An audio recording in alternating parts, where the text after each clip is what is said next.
Então, meus amigos, meus irmãos queridos, estou aqui com Jairo La Rosa, esse meu amigo que é o monstro da arte.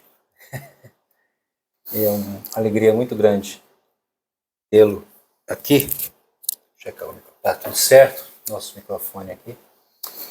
E Jairinha, de um modo muito especial, assim também como eu, com suas diferenças aí, né? Cada um na sua luta, sempre enfrentou aí algumas dificuldades relacionadas a esse mistério da mente, das emoções, né? Seja por alguma coisa herdada, seja por alguma coisa adquirida. E eu queria, Jair, que você desse aí as boas-vindas a todas essas pessoas que com certeza te conhecem. Quem não conhece, pelo menos a tua voz, eles conhecem, suas composições maravilhosas. Joia. Através aí de algumas décadas produzindo música de qualidade, músicas inspirativas, músicas de louvor, músicas de contrição. Então, dê as suas boas-vindas. Como eu falo nos meus vídeos, né? Olá, eu sou Jairo La Rosa. Estou aqui em Vila Velha, Espírito Santo, ao lado do meu amigo Alcimar Ribeiro de Paula. Já é uma caminhada, né, Alcimar, desde os anos 90, amizade muito grande, e eu louvo a Deus pela sua vida. Obrigado, viu? Eu também. Eu tenho o privilégio de estar aqui ao lado do Alcimar, que passou um tempo nos Estados Unidos, a gente longe, né? Aí ele falou assim: Jairinho, estou em Vila Velha. Beleza, então vamos encontrar. Vim caminhando, né? Moro na praia de Itaparica e ele está hospedado na praia de Itapuã, um pouco para dentro da praia, né? E vim aqui com a maior alegria conversar com o Alcimar sobre o que ele quiser conversar. O meu ponto aqui nesse vídeo, e a gente vai tentar fazer isso da forma mais otimizada possível, né? Foi com relação a essa luta. Eu presenciei alguns momentos bem dramáticos na sua vida. Me lembro, uma vez eu me senti muito compelido, sabe? Aí na sua casa, e você estava muito mal, e eu também estava atravessando ali um processo de depressão, mas eu senti que mesmo eu estando mal, eu tinha que ir lá. E cheguei lá, você estava completamente desfalecido e surtado. E eu levei uma palavra, falei: cara, vamos respirar um ar, vamos levantar, vamos, né? E esse é apenas um exemplo de alguns momentos assim que eu presenciei. E eu sei, meu irmão, que a sua luta não foi, e ainda hoje eu sei que não está sendo fácil. Não. Mas pela graça de Deus você está produtivo. Graças a Deus. Teve um incidente aí no dente, né? Eu tomei um tombo tempos atrás, né? Quebrei todos os dentes da frente. Estou usando uma prótese, mas por causa do bruxismo, a prótese também quebrou. Amanhã tem dentista. Você sabe que bruxismo não é coisa de crente, né? Não, e nem ir para a cidade de Bruxelas. É igual agora. Tudo coisa de bruxaria. Você sabe, rapaz, que agora eu fiz os exames aqui em Vila Velha e foi detectado que eu já sou pré-diabético. Correndo um risco muito grande de ter que enfrentar a doença com medicamento, né? E tudo. Aí eu falei para minha amiga... Diabetes não é doença de Deus. Pois é, eu falei... Diabetes? Diabetes, eu falei, são as dançarinas do diabo, né? Diabetes. Pois é, então... Mas olha só, falando sobre depressão e outras enfermidades da mente e da alma, não é fácil. Eu quero avisar você que tem um parente, um amigo, ou você mesmo que se sente deprimido, uma coisa que não é fácil, mas é fundamental, é o diagnóstico. O cara que é seu amigo, seu colega, pode chegar, você é um cara deprimido. Não, isso tem que ser feito por um profissional competente, porque uma coisa é você ficar triste, morreu alguém, faliu, divórcio, qualquer coisa. Isso é tristeza, é um mecanismo natural da gente reagir. A depressão é uma enfermidade que só nos anos 90 tirou 3 milhões de americanos do mercado de trabalho. É uma doença incapacitante, está lá no Código Internacional de Doenças, inclusive o próprio INSS, dependendo do laudo, aposenta por invalidez. Então vamos do começo. Eu nasci no Paraná, com 7 anos de idade nós fomos para Belo Horizonte, eu morei um tempo com a minha avó no Rio Grande do Sul. Em Belo Horizonte, papai foi pastorear uma igreja grande, de gente muito rica.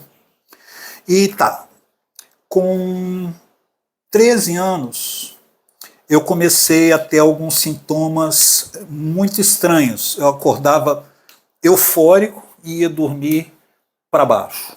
Às vezes, em questão de horas, oscilava. Então, meu pai, que é psicopedagogo, me levou para uma menina que ainda era aluna da UFMG, uma psicóloga, Tânia, e o meu primeiro diagnóstico foi psicose maníaco-depressiva, que é um antigo nome do transtorno de humor bipolar.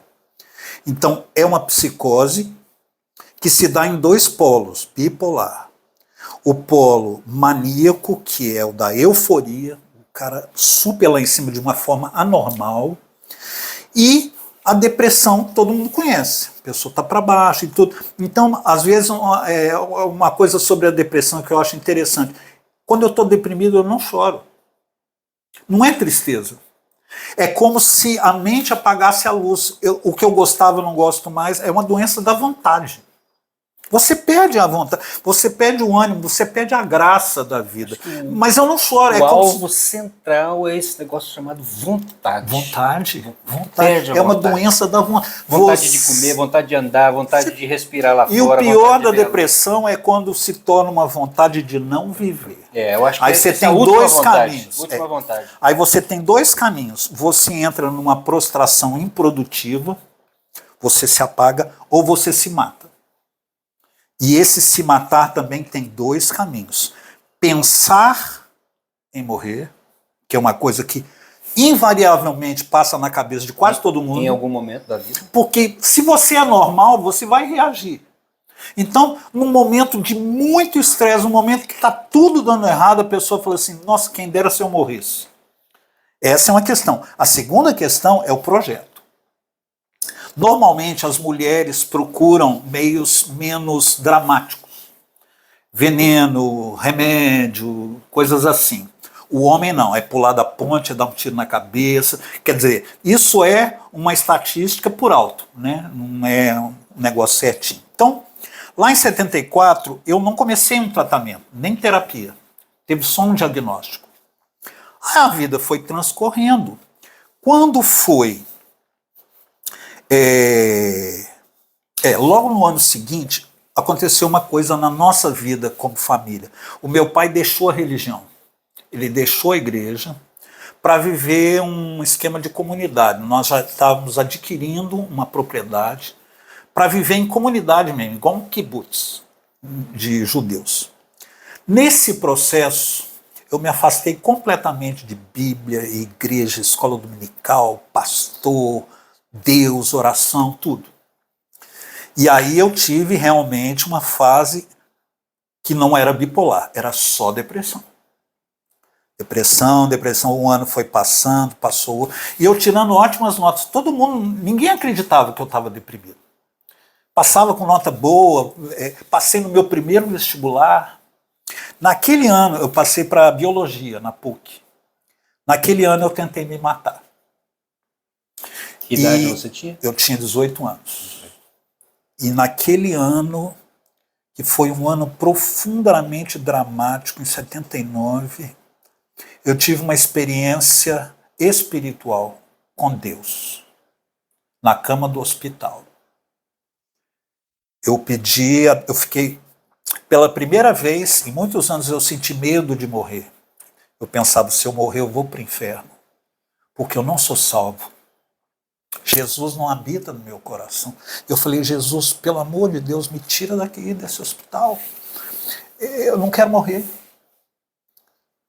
E eu senti a presença de Jesus, ele falou meu nome, Jairo, você é meu. E eu saí daquele hospital outra pessoa. Eu achei que eu nunca mais ia ter problema mental, espiritual desse tipo. Só que a doença estava instalada, como está instalada, né?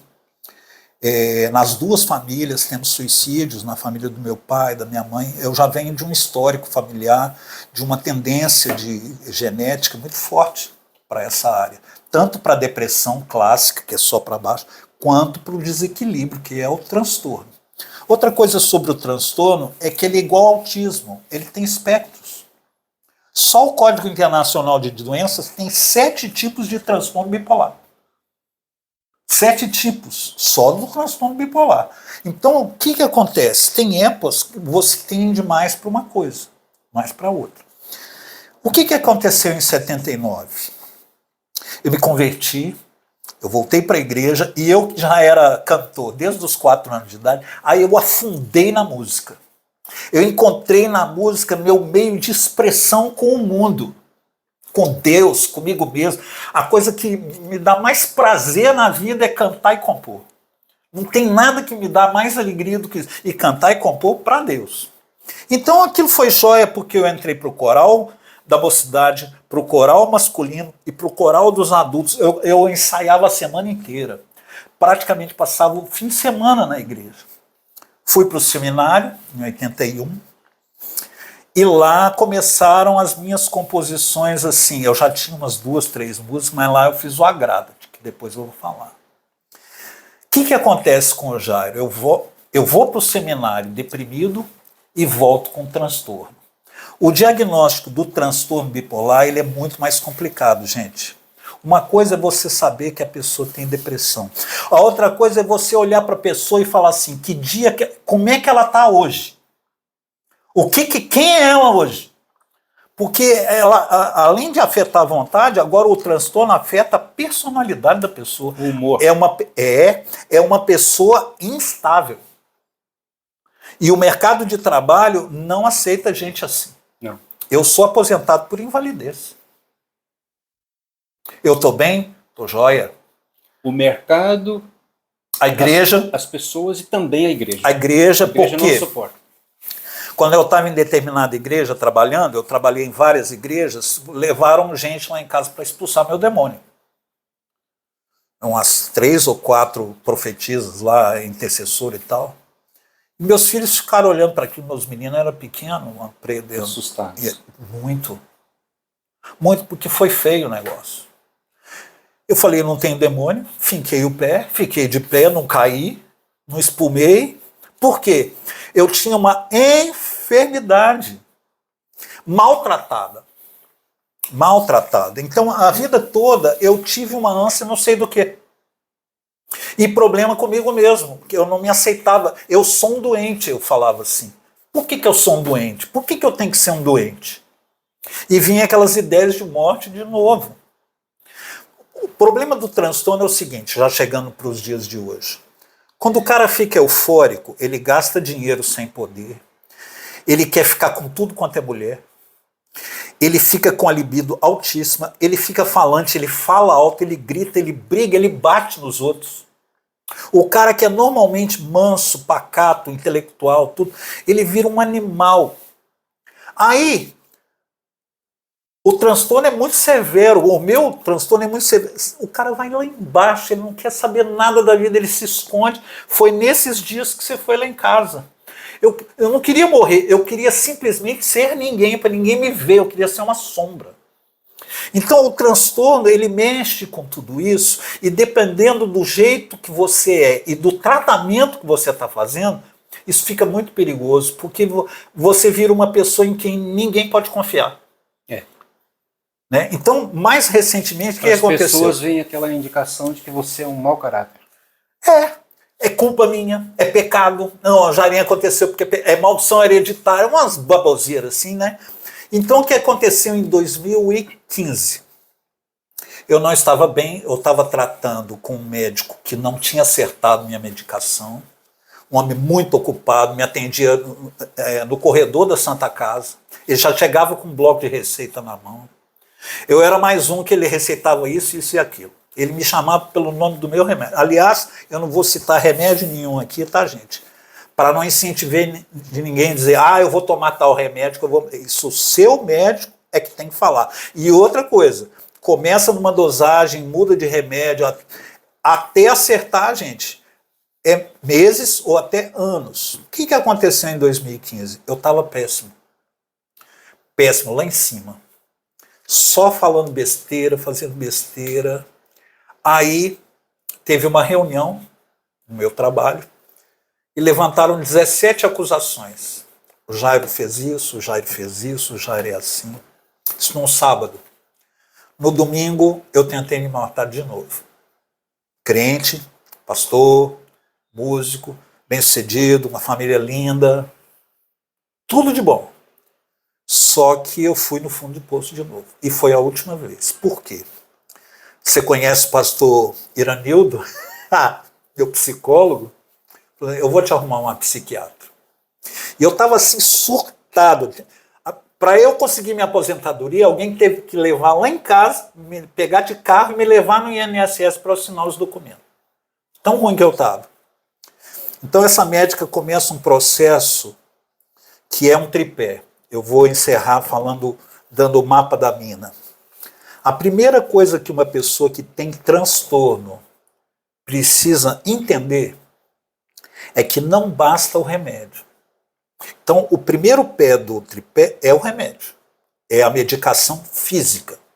É o lítio, que vai atuar no cérebro, e outros medicamentos. Eu cito o lítio porque é um remédio universalmente aceito para transtorno bipolar.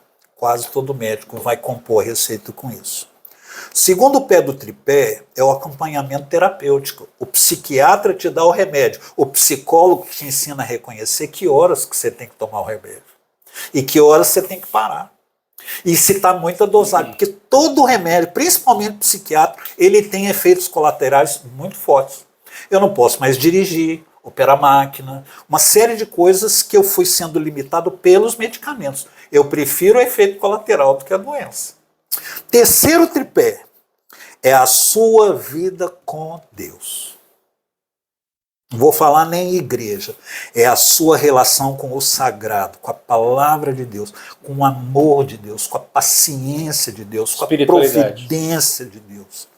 Uma relação pessoal, não com uma religião ou com aquilo que a representa, mas com o próprio Criador. Ele me fez. Ele sabe como é que eu funciono. Ele conta os fios na minha cabeça. Então, baseado nisso, há quase 10 anos, vai completar agora 10 anos, eu venho numa estrada de não vou dizer cura, de melhora. Por quê? Aí que tem uma outra questão. A gente continua sendo pecador. Então, eu fiz uma coisa errada, eu te tratei mal. Eu posso dizer, é porque eu estava na fase de euforia que eu te tratei mal. Ou eu dizer, eu pequei contra você.